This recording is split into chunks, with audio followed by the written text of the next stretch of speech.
Hello प्यारे बच्चों। तो इस सीरीज़ में अपन स्टार्ट कर रहे हैं सबसे पहला चैप्टर विलियन, जो कि क्लास 12th की एनसीईआरटी में पहला चैप्टर दिया है।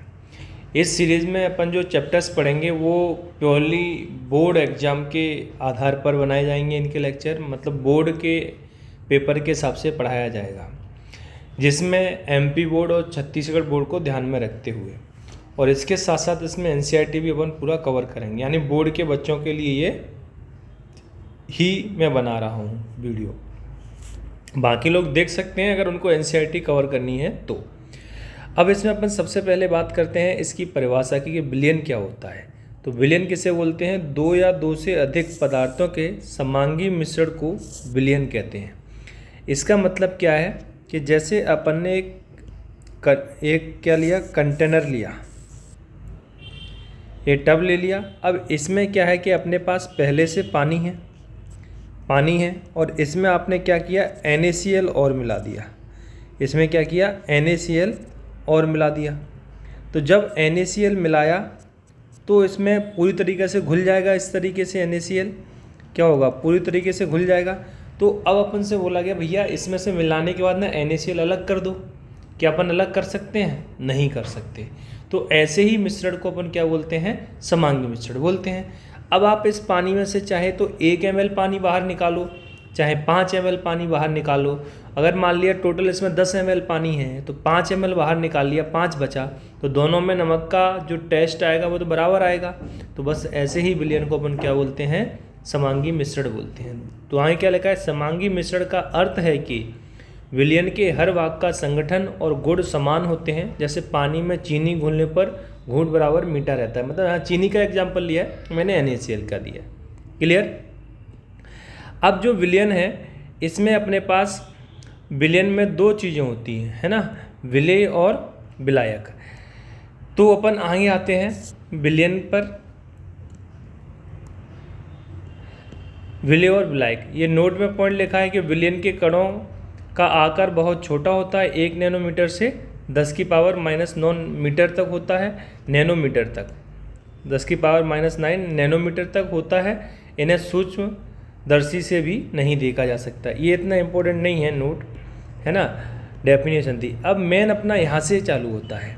जैसे विलयन के घटक, अपन को विलयन के घटक, तो विलयन में अपने पास मुख्य रूप से दो चीज़ें होती हैं, एक होता है विलेय और दूसरा होता है विलायक। तो सबसे पहले अपन बात करेंगे विलेय की।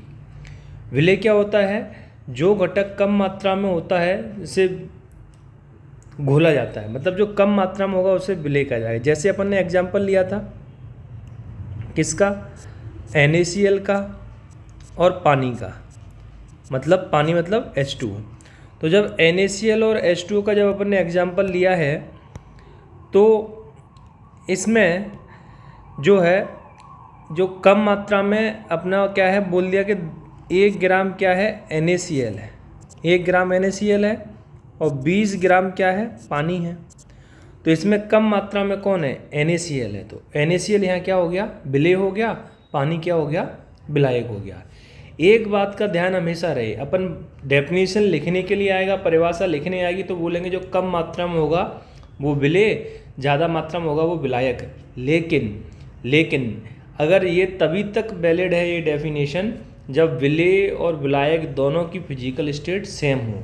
मतलब दोनों का क्या हो, या तो दोनों लिक्विड हों या दोनों गैस हों, इस तरीके से बोल रहे हैं, है ना। दोनों लिक्विड होंगे तभी ये परिभाषा वैलिड है। लेकिन आपको बोर्ड के लिए टेंशन नहीं लेना है, आपको तो लिख के आना जो कम मात्रा में होगा वो विलेय, ज़्यादा मात्रा में होगा वो विलायक। क्लियर है? अब इसको और अच्छे से अगर आपको समझना है, अब जैसे अगर आप ये डेफिनेशन को केवल ऐसे ही पढ़ के जाते हो कम ज़्यादा, तो मैंने बोल दिया कि भैया अपने पास एक विलयन है जिसमें 100 ml तो क्या है, पानी है, और 1000 ग्राम क्या है, नमक है। तो भैया अब ज़्यादा तो नमक हो गया, नमक का फॉर्मूला NaCl होता है। तो क्या अब नमक विलेय हो जाएगा? नहीं, विलेय हमेशा नमक क्या होगा, यहाँ पे विलेय होगा, नमक विलायक नहीं हो सकता। जबकि ज़्यादा मात्रा में कौन है, नमक है। और विलायक क्या बोला, जो घटक अधिक मात्रा में होता है उसे अपन क्या बोलते हैं, विलायक बोलते हैं। तो ये तो तुम्हारे अकॉर्डिंग ये होना चाहिए, पर ऐसा नहीं होता है। तो मुख्य बिंदु क्या याद रखना है कि जो घुलता है वो विलेय और जिसमें घुलता है वो विलायक। क्लियर? चलो आगे बढ़ते हैं। तो ये अपन ने बात की विलेय और विलायक। अब जो है सांद्रता के आधार पर इसको फिर से परिभाषित किया गया है। तो तनु विलयन और सांद्र विलयन। तनु विलयन का मतलब क्या है, जिसमें विलायक की मात्रा क्या हो, ज़्यादा हो। तो देखो वह विलयन जिसमें विलायक की तुलना में विलेय की मात्रा कम होती है, या बोलो विलायक की ज़्यादा हो या विलेय की कम हो। तो सांद्र विलयन क्या होगा, सांद्र विलयन किसे बोलेंगे, वह विलयन जिसमें विलायक की तुलना में विलेय की मात्रा अधिक होती है। जिसमें विलायक की तुलना में विलेय की मात्रा क्या होगी, अधिक, उसको बोलेंगे सांद्र। आप समझने के लिए ऐसे समझो, जैसे अपन ने एक सॉल्यूशन लिया, 1 लीटर तो पानी है, ठीक है, और 10 ग्राम शक्कर है, ठीक है। दूसरा विलयन लिया जिसमें 1 लीटर पानी है, 100 ग्राम शक्कर है। अब इसमें देखो, जो अपन 100 ग्राम शक्कर यहाँ बोल रहे हैं, अब आप इसमें देखो, अब आप कंपैरिजन यहाँ कर सकते हो कि इन दोनों में जो है कि कौन तनु है और कौन सांद्र है। तो कंपैरिजन कर सकते हैं। देखो इसमें जो है विलेय है 10 ग्राम, इसमें विलेय कितना है 100 ग्राम। तो जिसमें विलेय की मात्रा ज़्यादा होगी वो क्या कहलाएगा, सांद्र। तो ये अपना सांद्र का एग्जाम्पल हो गया, ये तनु। मतलब कंपैरिजन कर सकते हैं सांद्र में और तनु में। समझे कि नहीं, अपन सांद्र तनु कंपैरिजन करके बता सकते हैं, वैसे किसी सॉल्यूशन को देख के नहीं बता सकते हैं। अब आता है संतृप्त विलयन।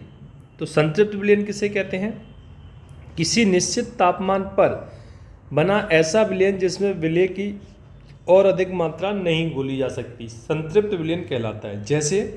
जैसे आपने एक ठंडा पानी लिया, उसमें हमने शक्कर घोली, तो एक समय के बाद वो घुलना क्या हो जाती है, बंद हो जाती है। तो जब वो घुलना बंद हो गई उसे बोलेंगे संतृप्त विलयन। सर निश्चित ताप क्यों बोला है, निश्चित ताप इसलिए बोला है क्योंकि अगर आप उसका ताप बढ़ा दो, जैसे अपन चाशनी बनाते हैं ना रसगुल्ला बनाने के लिए, तो अपन क्या करते हैं, उसको गर्म करते हैं। तो गर्म क्यों करते हैं, जिससे ज़्यादा से ज़्यादा शक्कर उसमें घुले।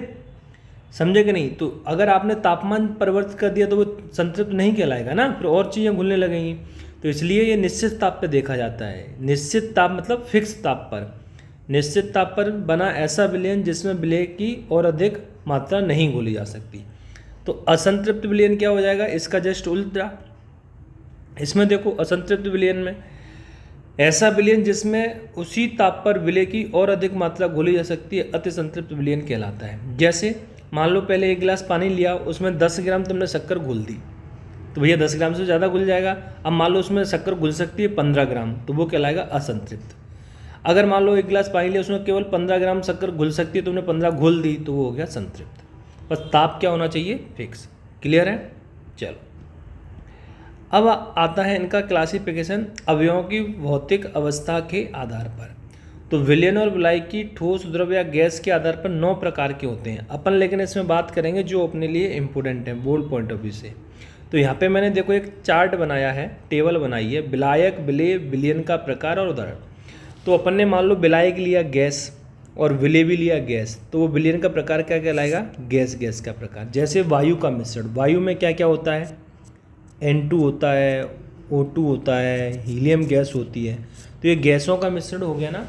तो ये अपना उदाहरण हो गया किसका, गैस विलयन का प्रकार। अब अपन को 2 ही चीज़ लेनी है, इसलिए सबसे ज़्यादा वायु में नाइट्रोजन होती है, फिर ऑक्सीजन। तो इसका उदाहरण हो गया। दूसरा ऐसा विलयन लिया जिसमें विलायक गैस है लेकिन विलेय क्या है, द्रव है। तो इस प्रकार के विलयन को क्या बोलते हैं, द्रव गैस विलयन। जैसे हवा में नमी या कोहरा, ये इसका उदाहरण हो गया। हवा में नमी है ना, तो हवा तो क्या है, गैस है, और नमी क्या है, द्रव है, तो इसका उदाहरण हो गया। तीसरा विलायक क्या लिया है, गैस, और विलेय क्या लिया है, ठोस। तो विलयन का प्रकार क्या होगा, ठोस और गैस। जैसे हवा में धुआं है ना, वो इसका उदाहरण हो गया। या अपन बोल सकते हैं जो कपूर है ना, क्या है, कपूर, हवा में धुआं या कपूर का नाइट्रोजन में मिश्रण, वो भी क्या है, इसी का उदाहरण है। अगला आते हैं द्रव गैस। तो इसको बोलेंगे गैस द्रव विलयन। जैसे सोडा वाटर, जैसे कोल्ड ड्रिंक वगैरह पीते हैं ना, जैसे अपन कोल्ड ड्रिंक को खोलते हैं ढक्कन तो एकदम से आवाज़ आती है, क्यों आती है? क्योंकि उसके अंदर गैस घुली होती है। तो जैसे ही ढक्कन को खोलते हैं तो गैस बाहर निकलती है, इसलिए आवाज़ आती है। जैसे CO2 का जल में मिश्रण, ये भी उसी का उदाहरण है। अगला देखो, विलायक भी द्रव और विलेय भी द्रव, तो ये कहलाएगा द्रव द्रव विलयन। इसमें क्या है? जल में एल्कोहल का मिश्रण से खस हो गए होंगे ना, ये तो सब जानते हैं। दारू में पानी मिला दो तो ये जल जल का विलयन हो गया, समझे कि नहीं? जैसे द्रव द्रव का बोलेंगे। अब ये द्रव लिया है, ठोस लिया, तो ये क्या कहलाएगा? ठोस द्रव का विलयन। जैसे जल में चीनी या नमक का घोल, अभी पढ़ा रहे थे इतनी देर से, यही था। मेनली अपन को ये 2 ही प्रकार के इस चैप्टर में पढ़ने हैं। और अपने पास अगला जो आता है ठोस गैस, किस किस का? ठोस और गैस। तो ठोस गैस का पैलेडियम धातु पर हाइड्रोजन का अधिशोषण, मतलब ये धातु होती है ना, ये पैलेडियम धातु का नाम है। ये क्या होते हैं? कुछ गैसों को अवशोषित कर लेती है, तो वही लिखा है हाइड्रोजन गैस का अवशोषण। एक आता है ठोस और द्रव, यानी द्रव ठोस, पारे का सोडियम के साथ मिश्रण, है ना। जो पारा होता है ना Hg, ये सोडियम के साथ क्या होता है? घुल जाता है। सोडियम के साथ क्या होता है? घुल जाता है। तो सोडियम ठोस, पारा द्रव अवस्था में होता है, तो ये उसका एग्जाम्पल हो गया। लास्ट अपने पास बचता है ठोस और ठोस। तो ठोस जैसे पीतल हो गया, कांसा जैसी मिश्र धातुएं, जो भी मिश्र धातु हैं, जैसे अपन बोलते हैं ना कि ऐसी धातु लेके आओ उसमें 5 धातु मिली हो, तो वो सब क्या है? ठोस का उदाहरण है। तो उम्मीद करता हूँ आपको समझ में आया होगा। ये इंट्रोडक्शन पार्ट था, इसलिए जल्दी से किया अपन ने। अगली क्लास से अपन कंसंट्रेशन टर्म पढ़ेंगे, जिससे काफ़ी क्वेश्चन पूछे जाते हैं, है ना।